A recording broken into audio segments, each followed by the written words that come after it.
to, like your rival, and obviously this rivalry is a lot of fun. But you and John have a great mutual respect. If you lose a recruit to him or him to you, there's no cheating involved. Can you talk about the depth of the rivalry, but the respect of it also?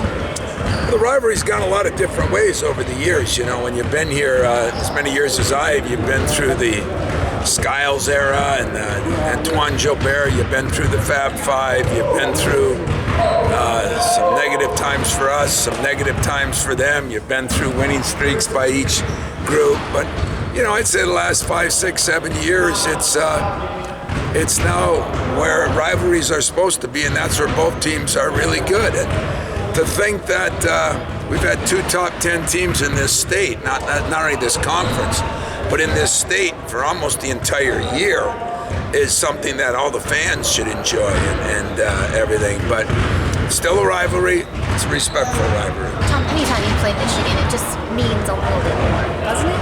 Well, everybody says they all mean they're all count one, and they do all count one at the end of the day. But when you're in the same state, and there's not a ton of these, Duke, Carolina is one, USC, UCLA is one, Michigan State, Michigan is one, there's rivalries interconference or interstates, but when 2 big schools are both doing well in the same state, it means a little more, and it probably always will mean a little more, and it probably always has meant a little more. Can you describe the relationship you have with John Mulan? I don't know why everybody wants to make it a love affair. I have great respect for John, and I'm sure he does for me. I think what I'm proudest about is I think both programs have done it the right way, and that might seem corny, but it's very important to me. I'm sure it's very important to him, and we have a good mutual relationship that's built on respect and knowing that that both teams are good, and we think both coaches are good. Tom, you look at just their offense and everything. You always kind of talk about a head of the snake kind of deal, but it looks like Teske means a lot more to that offense than a lot of people would think looking outside in. They've had a funny year, if you ask me. Early in the year, Teske wasn't even on the radar screen. It was, I thought real early, of course, it was Simpson, and then Poole had his couple of weeks, and then Bradzikas had his, long period of time, and then there was the Teske moment, and probably as of late, Matthews is playing the best. So they've kind of all had their chance and all had their turn, but Teske has done a great job. He's a very good player that can hurt you inside, can hurt you outside. He's got tremendous size and gets up and down the floor pretty well. This past decade, when you took this job, you envisioned this rivalry eventually? No, I was hoping that we'd win every game, to be honest with you. I liked it better when we were doing that, but yeah, I think, and it's not a rivalry. It wasn't a rivalry early in my career. It wasn't a rivalry a little later on in my career for just the exact opposite reasons. But I think any rivalry has got to be competitive, and I think when you look at the accomplishments in the last 10 years of both teams, we're not Duke Carolina yet, but maybe we're growing towards it, and that's what makes it fun. The point guard matchup, has that been overblown at all, or is that kind of where you see the team? I think some of you overblow it a little bit. I think it's important to me that my point guard plays good, but he's a different kind of point guard, and I'm sure it's important to John that their point guard plays good. But what I really appreciated about my team is, we're a top 10, 12 team, offense and defensive efficiencies, and that's hard to do. We've still kept up with our rebounding. I think if there's a major plus for them, they don't turn the ball over much. If there's a major negative for us, we do turn the ball over too much. Excuse me, we've gotten to the free throw line a lot more than they have. Each team's got a little bit of what he does. We've rebounded a little better. They've done some other things better than us. So, everybody's going to be important. Quarterbacks are always important. But I think there's a lot of players on both teams that are going to have a big impact on who wins the game. With Kyle after last night, how's he? You know, he's, as you saw, I didn't really even go through the walkthrough. It's just tough. He took some, if you looked on film, he took some real good falls. And so we're just going to keep our fingers crossed that maybe he can practice by Friday, Saturday, hopefully Saturday, and play Sunday. I mean, he says he thinks he can play. You know, players always want to play. The head tells the body what to do, and sometimes the body says okay, and sometimes the body says, you know, go to hell. You know, so I don't know what his is going to be like, but I know this kid has given me everything I could ask for. I mean, most kids I'm not sure would be playing at all, and he's done it for 6, 8, 10 weeks, and I'm just proud that he still plays as hard as he does, but I still think he's an important cog to the wheel, especially with all the people we're missing. John, we see Nick down there. I mean, we see Nick down there taking a few shots. Do you kind of ignore it and like, I don't know what to think about that right now? No, I talked to Nick. I looked at his hand. It looked pretty good to me. But I saw him running. He looked like he was running pretty good. I've been on Nick for 2.5 years to develop a right hand. Now God took it in his, he's going to get it done for me. But I did, I have appreciated the way Nick's handled this thing. He's been very upbeat and very helpful to the younger guys. So we just keep our fingers crossed. I don't think anybody knows how long it'll be, but we know about the parameters of the earliest. Unfortunately, I'm not sure we know the parameters of the latest, but we'll just keep hoping every day he keeps getting better, and I think he's going to do everything he do to stay in shape. He even said he wants to cut a few more pounds right now, so he'll take care of himself and keep working on that right hand. Tom, can you talk about just the difficulties of defending that high screen and roll they run, and especially if they have 5 shooters in and out? Well, that's the one thing, they've shot the ball a little more inconsistent than other years. But at the same time, they went from a team that started out in a 1-3-1 zone a lot, and now they play a very, very good man-to-man. So I think their team's a little different than last year's and the years before, but very efficient. And we're going to have to guard some of their stuff. They're going to have to guard some of our stuff. And whoever guards it the best probably going to win the game. And so it's difficult, but it's, there's been years when they had 5 shooters on there, and so we're ready to guard it whatever way it has to be guarded. Sorry I've been asked this, but Xavier Simpson, what makes him so tough defensively, and how can you help Cassius set more screens? I think he's a very solid defender. I mean, what I think makes him good defensively is he's very intelligent defensively. I think he's a great help side defender. I mean, I think he's very good on the ball, but I think his help side, he's always in the right position. I think he's like a Draymond. He's always, he sees where guys are going. He has a feel. I would bet he's a good film watcher. He knows what's going on. But Cassius is playing the best of his career too, so it'll be an interesting matchup. I think a good one. The matchups, do you anticipate they'll put Matthews on McQuaid, and do you know how and does that matter to you guys? No, they switch a lot. Yeah. Doesn't matter. I don't think anybody will be locked into anybody. I think that's the way they play. We play somewhat like that. I don't think we're going to be able to sit there and say there's going to be an absolute matchup that you guys will want to talk about, because I don't think that's the way they play it, and we don't really play totally that way either. I mean, we do some switching, they do a lot of switching. I noticed you used Aaron Henry on the one post play that worked pretty well, and obviously you missed the one layup pretty badly, but got a few offensive rebounds on the same possession. Without Nick, is him posting people up something you're looking at when you start? Yeah, I mean, we're trying to look at some different options to put people in a position where they can be successful. I think we're going to try to open some things up a little bit more, get a little more slashing and cutting and things like that. But, the best thing Aaron Henry did was get 3 or 4 rebounds in a row and change the whole dynamic of the night. And that just goes to show you that effort is more important than everything else, because that changed the crowd.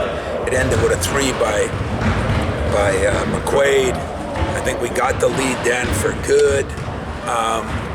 Aaron Henry doesn't have to score any points if he would defend and rebound like he can and run like he can. He'll score points that way. But yeah, we're trying to, our team has changed a lot in the last 3 months, and we've had to make a lot of adjustments. And that'll be one of them, that we'll try to figure out a way to put people in the best position where they can be successful. That sequence give you flashbacks to Arkansas at the Palace? Yeah, it did. Only that night we had 25 offensive rebounds. This one was 14, but 14 against a team that good, although Arkansas was that good too, that big and strong. I thought we got a little bit of our mojo back in that, that we've been missing for a while. And I think Aaron Henry had a lot to do with that. I mean, he went and got some rebounds above some pretty big guys, which we think he can. I mean, he's not Jason Richardson, but he could be in that mold if he keeps. Maybe a Charlie Bell rebounder. Yeah, I think, bigger, stronger than Charlie, but not quite as athletic as Jason. But he's an in-between guy to those two. Talk a little bit about the freshmen going down in that snake pit for the first time. Fun. It'll be fun. I don't know how everybody reacts. I've been there so many times that it is what it is. But anytime freshmen go to a rivalry school, I'm sure it's, they've watched the game, especially some of the in-state guys, they've watched the game for probably 15 years of their life, and now they get to participate in it. And how each one handles it, I don't know. That would be a good question to ask them. But, I think we're just going to handle it. We got to take care of our business, We can't get too high, we can't get too low. We just got to take care of our business. And I got enough veterans that I think we can help do that. Tom, have there been years where you've downplayed the rivalry for your team for whatever reason? And No, I only ask that because I'm wondering if maybe this year you lean into it a little bit more, knowing you guys are down 2 starters, and maybe that I've emotional never, edge could... ever in my entire existence on this planet did that with the Iron Mountain Kingsford rivalry, the Northern Michigan Grand Valley rivalry, or the Michigan State rivalry. I mean, if you ever downplay a rivalry, now I've gone through many stages in my career here where I thought sometimes I let the rivalry get the best of me. I think I'm more mature right now, believe it or not. But the rivalry's always the day that the rivalry's not important to me, you guys will be talking to somebody else. I was just curious if it was maybe something you could tap into a little harder than this time, just knowing that you're a little shorthanded, a little banged up, and going on the road. If that's something this team needs or could use, or that's just not even. You know what? No, it's not, because all year we've been a little beat up and short and this and that, and we've kind of tried to take it as there's no chip on our shoulder, as it is what it is. I'm hoping the rivalry's important from their heart. And if coaches got to get people ready in the rivalries, it's not good. I mean, I want to go down there and win because we're playing for a championship and they're playing for a championship. And there's nothing else from past, present, or future that's going to affect that. That's what I'm homing in on, and that's what I'm telling them to home in on. I'm sure they will. With the shorter playing group, did you learn anything about your transition offense and how it can adapt with the shorter playing group last night? You're welcome.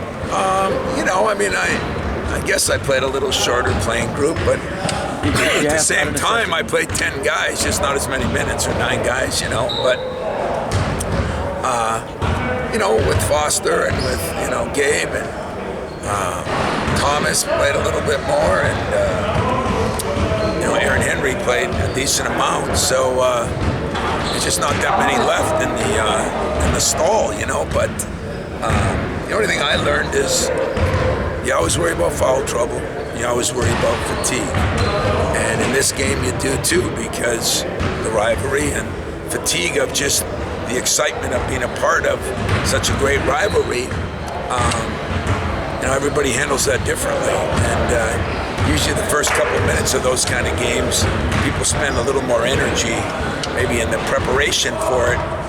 wear out, got to get their second win. Then it becomes just like always, like every other game you play. And the transition game, can you run it like you have most of the year? Or? I mean, listen, we're not as good a running team without Nick in there, and yet Xavier showed some things the second half. Cassius was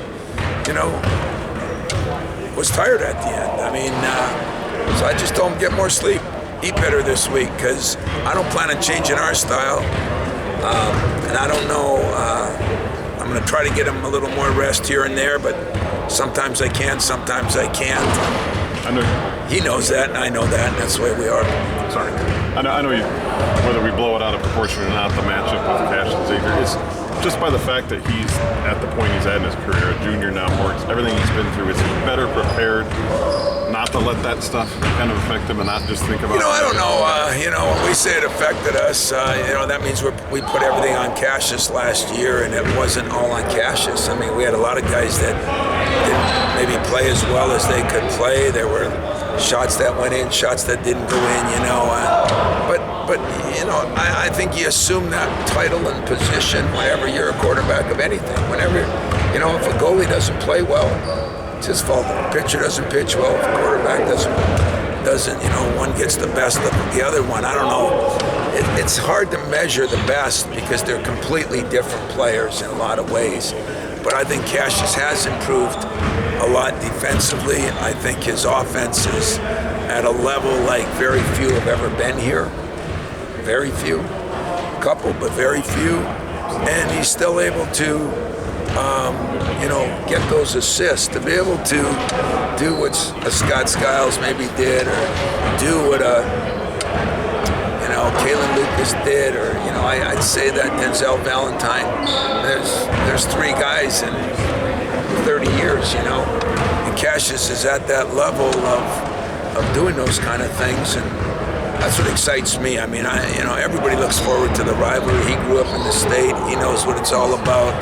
This isn't man against man. This is, especially right now with our team, this is the ultimate team. So I'm curious, with Nick out, your entire big rotation is from the state of Michigan. Is there an emphasis on, telling them you don't have to be the hero, just do your job? Yeah, I thought yesterday, when I look back at the film, in the first half, we missed 6 layups. We threw the ball away 3 times where they got 7 points immediately, not within the possession, breakaway, and a pull-up 3. And you miss 6 layups, that's 12 points one way and 7 the other. That's 19 points. And so I thought we were rushing things a little bit. I thought everybody was trying to do their best, but can't worry about making up for Nick's points and rebounds. You got to worry about doing what you can do, and everybody takes a little piece of it. I thought the second half we did a better job of that, and we played better. So I don't think anybody, Xavier's, that's not his mentality, and Kenny, they're pretty solid, and Thomas just has to, pretty big position to be in a playing group in a game like this, from where he came from, not even playing last year. It's pretty cool. Appreciate it. All right, guys. All right, man. See you later.